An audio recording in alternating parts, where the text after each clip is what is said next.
26-এর ভোটের আগে রদবদল তৃণমূলের সংগঠনে। পারফরমেন্সের ভিত্তিতে জেলায় জেলায় রদবদল। ভার্চুয়াল বৈঠকে কড়া বার্তা অভিষেক বন্দ্যোপাধ্যায়ের। ভুতুড়ে ভোটার ধরতে আরও তৎপর হওয়ার নির্দেশ দিলেন তৃণমূলের সর্বভারতীয় সাধারণ সম্পাদক।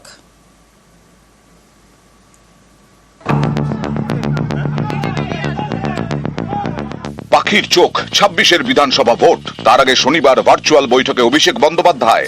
বিধানসভা ভোটের আগে সাংগঠনিক রদবদলের বার্তা দিলেন তৃণমূলের সর্বভারতীয় সাধারণ সম্পাদক। এদিন বৈঠকে অভিষেক বলেন, 24-এর ভোটে যেসব বিধানসভা কেন্দ্রের 70% বুথে তৃণমূল পিছিয়ে, সেখানকার বুথ এবং অঞ্চল সভাপতি বদল করা হবে। আগে জেলা স্তরে বদল হবে, তারপরে বাকি বদল হবে। পারফরমেন্সের ভিত্তিতেই সংগঠনে রদবদল হবে। 26-এ ভোটের আগে তৃণমূলের আতস কাছে 24-এর অঙ্ক। লোকসভা ভোটের ফল পর্যালোচনা করে কোমর বেঁধে ময়দানে নামার পরামর্শ দিয়েছেন অভিষেক। এদিন ভার্চুয়াল বৈঠকে তিনি বলেন, 21 এবং 24-এর ভোটে তৃণমূল হেরেছে এমন বুথে বেশি করে নজর দিতে হবে। যে বুথে তৃণমূল 50 ভোটে পিছিয়ে বা হারের ব্যবধান বেশি, সেই বুথ চিহ্নিত করতে হবে। বিপুল সামাজিক পরিষেবা পাওয়ার পরেও হারার কারণ কি, সেই কারণ খুঁজে ওই বুথের বাড়ি বাড়ি গিয়ে প্রচার করতে হবে। ভোটার তালিকায় কারচুপির ভুরি ভুরি অভিযোগ। এ নিয়ে আগেই সরব হন তৃণমূল নেত্রী মমতা বন্দ্যোপাধ্যায়। এরপরেই বাড়ি বাড়ি গিয়ে ভোটার তালিকা যাচাই তৃণমূলের নেতাকর্মীরা। এবার তা নিয়েই কড়া বার্তা দিলেন অভিষেক বন্দ্যোপাধ্যায়। 5 দিনের মধ্যে ভোটার লিস্ট যাচাইয়ের জন্য কমিটি তৈরি করবেন জেলা সভাপতিরা।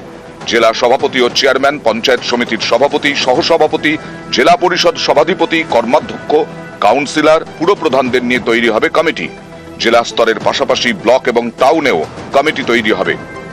21 থেকে 27 মার্চের মধ্যে ব্লক এবং টাউন কমিটি তৈরি করতে হবে। ভুয়ো ভোটার মনে হলে সঙ্গে সঙ্গে আলোচনা করে পদক্ষেপ নিতে হবে। নাম বাদ দিতে হবে। কমিটির সদস্যরা সারা বছর ভোটার তালিকা যাচাইয়ের কাজ করবেন।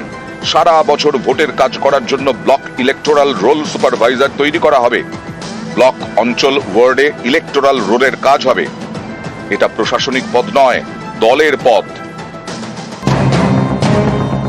গত মাস থেকে ভোটার তালিকায় বাড়তি নজর দিয়েছে তৃণমূল। তাদের অভিযোগ, ভোটার তালিকায় কারচুপি করে মহারাষ্ট্র এবং দিল্লি বিধানসভা ভোটে জিতেছে বিজেপি। সেই প্রসঙ্গ টেনে এদিন অভিষেক বলেন, অরবিন্দ কেজরিওয়াল 4000 ভোটে হেরেছেন। তার বিধানসভা কেন্দ্রে 35,000-এর ভোটারের নাম বাদ গেছিল। বিষয়টি ভোটের পরে আম আদমি পার্টির নজরে আসে। তৃণমূল সেই কারচুপি ধরে ফেলেছে। বাংলায় 25 লক্ষ ভোটারের নাম বাদ দিয়ে নতুন 25 লক্ষ নাম যোগ করার ছক কষেছে বিজেপি। ভারতের গণতন্ত্র অবরুদ্ধ। নির্বাচন কমিশনের সঙ্গে যোগসাজশে বাংলার ভোটারদের ভোটাধিকার থেকে বঞ্চিত করার ষড়যন্ত্র করেছে বিজেপি। আমরা এই পরিকল্পনা সফল হতে দেব না। বাংলা লড়বে, বাংলা জিতবে। জনপ্রতিনিধিদেরকে আরো একবার সাধারণ মানুষের কাছে গিয়ে মানুষের চাহিদা বুঝে নিয়ে জনসংযোগ করার উপায় বা ঠিক কি কাজ করতে হবে, সেই বার্তাই সাংগঠনিক বৈঠকে দিয়ে রাখলেন অভিষেক বন্দ্যোপাধ্যায়। ক্যামেরা সুব্রত জানার সাথে আবির ঘোষাল, নিউজ 18 বাংলা, কলকাতা। ভুতুড়ে ভোটার নিয়ে ভুরি ভুরি অভিযোগ। এর মাঝেই মঙ্গলবার গুরুত্বপূর্ণ বৈঠকে নির্বাচন কমিশনার। ভোটার কার্ডের সঙ্গে আধার যুক্ত করার পথে আরও এগোচ্ছে নির্বাচন কমিশন। যদিও তৃণমূলের অভিযোগ, আধার জালিয়াতি করে ভোটার কার্ড তৈরি হয়েছে। তাহলে এপিক আধার সংযুক্তিকরণে স্বচ্ছ ভোটার লিস্ট কিভাবে তৈরি হবে? পাল্টা বিজেপির জবাবে তরজা তুঙ্গে।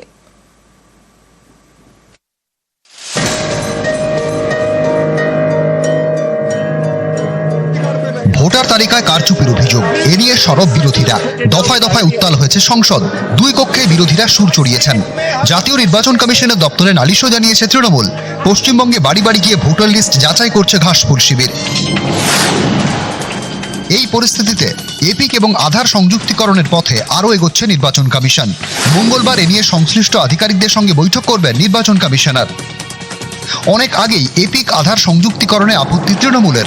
গত 11 মার্চ কমিশনে এ নিয়ে নিজেদের অবস্থান জানায়। তৃণমূলের অভিযোগ, অনেক জায়গায় আধার জালিয়াতি করে ভুয়ো ভোটার কার্ড তৈরি হয়েছে। ফলে এপিক আধার সংযুক্তিকরণ হলে ভোটার লিস্ট কিভাবে স্বচ্ছ হবে? নিয়ম অনুযায়ী নির্বাচন কমিশনের দায়িত্ব প্রত্যেকটা মানুষকে ভোটের অধিকার দিতে হবে এবং ভোটাররা তাকে নির্দিষ্ট ভাবে ভোটের অধিকার পাবেন। সেই ভোটার লিস্ট নির্ভুল হতে হবে। সেই কাজ অমিত শাহ করেছেন একটা ঘোটালা করে ইলেকশন কমিশনকে সঙ্গে নিয়ে। ইলেকশন কমিশনকে সেই সাপ মুক্তি করতে হবে, নিজেকে প্রমাণ করতে হবে যে তারা নিরপেক্ষ সংস্থা। সারা ভারতবর্ষে যত আধার কার্ড ধরা পড়েছে, তদন্তের পরে তারা পুলিশের কাছে স্বীকার করেছে তারা এই কার্ড সংগ্রহ করেছে বারাসাত এবং মধ্যমগ্রাম অঞ্চল থেকে। 80% জাল নোট এসছে মালদা কালিয়াচক থেকে। আমরা তো চাই ভেজাল মুক্ত। ওই আধার কার্ড নিয়ে যখন গল্প হবে তখনই ভেজাল ভোটার বাইরে চলে যাবে। এর জন্য আতঙ্কিত তারা। ইউনিক আইডি আধার কার্ডের সাথে যদি যোগ হয়, তাতে যদি শুদ্ধিকরণ হয় তাতে ওয়েলকাম। এই আধার কার্ডের সঙ্গে যদি আপনার জল মেশানো আগেই থাকে, তারপর আপনি আধার কার্ড যোগ করছেন, তাহলে তো শুদ্ধিকরণ হলো না। আবার মানুষকে কি লাইনে বার করাবেন? নিউজ 18 বাংলা। আপডেটের দিকে দক্ষিণবঙ্গে কিন্তু আরো বাড়বে, আরো চলবে পারদ গরম। দক্ষিণবঙ্গে তীব্র গরমের সতর্কতা রয়েছে, আর পশ্চিমের 6 জেলায় তাপপ্রবাহের সতর্কতা রয়েছে। দক্ষিণবঙ্গে তীব্র গরমের সতর্কতা। আমরা কথা বলবো, আমাদের সঙ্গে রয়েছেন আমাদের প্রতিনিধি বিশ্বজিৎ সাহা। বিশ্বজিৎ, কি বলছে হাওয়া অফিস? দক্ষিণবঙ্গের সব জেলাতেই রবিবার, আজ এবং আগামীকাল সোমবার, এই দুদিন হট ডে পরিস্থিতি প্রায় সব জেলাতেই থাকবে, অর্থাৎ গরম দিনের পরিস্থিতি। তার সঙ্গে তাপপ্রবাহের সতর্কবার্তা থাকবে 6 জেলাতে। পশ্চিমের 6 জেলা, পশ্চিম বর্ধমান, পশ্চিম মেদিনীপুর, ঝাড়গ্রাম, পুরুলিয়া, বাঁকুড়া এবং বীরভূম, এই জেলাগুলিতে তাপমাত্রা স্বাভাবিকের তুলনায় 5 ডিগ্রি সেলসিয়াস বা তার বেশি হতে পারে, 40 ডিগ্রি ছাড়িয়ে যেতে পারে কোথাও কোথাও তাপমাত্রা, এমনটাই পূর্বাভাস আলিপুর আবহাওয়া দপ্তরের। তবে এই দুদিনের গরমের পর বুধবার থেকে আবহাওয়ার পরিবর্তন হতে পারে। বুধবার আংশিক মেঘলা আকাশ হলেও বৃহস্পতিবার এবং শুক্রবার এই দুদিন বজ্রবিদ্যুৎ সহ বৃষ্টি এবং তার সঙ্গে দমকা ঝোড়ো বাতাস বইতে পারে 2-1 জায়গায়। অর্থাৎ রবিবার এবং সোমবার এই দুদিন চরম গরমের পর বুধবার এবং বৃহস্পতিবার এবং শুক্রবার এই দুদিন আবার বৃষ্টির সম্ভাবনা থাকছে, এমনটাই পূর্বাভাস আলিপুর আবহাওয়া দপ্তরের। বেশ, একেবারে বিশ্বজিৎ, অনেকে ধন্যবাদ। যেমনটা বিশ্বজিৎ বলছিল, বুধবার থেকে আবহাওয়ার পরিবর্তন হতে পারে, তবে এখনো বুধবার আসতে অনেকটাই দেরি আছে। দক্ষিণবঙ্গে আরো চড়বে পারদ। দক্ষিণবঙ্গে তীব্র গরমের সতর্কতা। শুধু দক্ষিণবঙ্গ নয়, পশ্চিমবঙ্গের 6 জেলায় কিন্তু তাপপ্রবাহের সতর্কতা রয়েছে। আর দুই জেলা থেকে আমাদের 2 প্রতিনিধিরা রয়েছেন, তাদের সঙ্গে কথা বলবো। পুরুলিয়া থেকে রয়েছে ইন্দ্রজিৎ, আর বাঁকুড়া থেকে রয়েছে প্রিয়ব্রত। প্রথমেই পুরুলিয়ার দিকে নজর রাখতে হচ্ছে, কারণ পুরুলিয়াতে আজকে তাপমাত্রা 39 ডিগ্রি ছুঁয়ে গিয়েছে। কি পরিস্থিতি সকাল থেকে এই মুহূর্তে? সরাসরি কথা বলবো ইন্দ্রজিতের সঙ্গে। ইন্দ্রজিৎ, কি পরিস্থিতি এখন রয়েছে?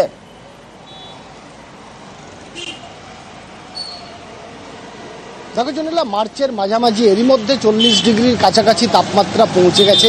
39.4 রয়েছে তাপমাত্রা। ফলে স্বাভাবিকভাবেই জেলাতে গত কয়েকদিন ধরে আমরা যেটা দেখছিলাম, তাপমাত্রা বৃদ্ধি পাচ্ছে, প্রায় কোনো 2 থেকে 3 ডিগ্রি বৃদ্ধি পেয়েছে, এবং এই তাপমাত্রা কোথায় পৌঁছাবে এখনই বলা সম্ভব না। তবে একটু বেলা বাড়লেই যে চিত্রটা দেখতে পাচ্ছি, রাস্তাঘাট ফাঁকা হয়ে যাচ্ছে, যারা বেরোচ্ছে তারা একেবারেই গরম থেকে বাঁচার জন্য ছাতা মাথায় বেরোচ্ছে, এবং প্রায় 40 ডিগ্রির কাছাকাছি তাপমাত্রা হওয়াতে এই জেলাতে যেটা সবথেকে বড় সমস্যা হয়, জলের সংকট দেখা দেয়। একদিকে পানীয় জলের সংকট দেখা দেয়, অন্যদিকে গ্রাম বাংলাতে পুকুর, জলাশয় যেগুলো প্রায় শুকিয়ে যায়। ফলে তাপমাত্রা এই মার্চের মাঝামাঝি যেভাবে তাপমাত্রা বৃদ্ধি পাচ্ছে, তাতে সাধারণ মানুষ একেবারে হিমশিম খেতে হচ্ছে, হাঁসফাঁস অবস্থা হয়ে যাচ্ছে।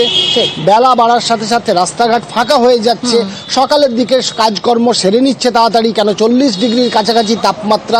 সেই তাপমাত্রায় বেশিক্ষণ বাইরে থাকলে অসুস্থ হওয়ার একটা সম্ভাবনা রয়েছে। ফলে একদিকে জেলার মানুষ এই তাপমাত্রার সাথে লড়াই করছে, এবং এই তাপমাত্রা আগামী জেলার মানুষ তাপমাত্রার সঙ্গে লড়াই করছে, কারণ 40 ছুঁই। আর বাঁকুড়ার দিকেও নজর রাখতে হবে, বাঁকুড়াতেও কিন্তু একই ছবি, অর্থাৎ 40 ডিগ্রি ছুঁই। আরো বিস্তারিত বলবে আমাদের সঙ্গে প্রিয়ব্রত রয়েছে। প্রিয়ব্রত, এই মুহূর্তে ঘড়ির কাঁটাতে প্রায় 8:30 বাজতে চললো। কি পরিস্থিতি বাঁকুড়াতে সকাল থেকে?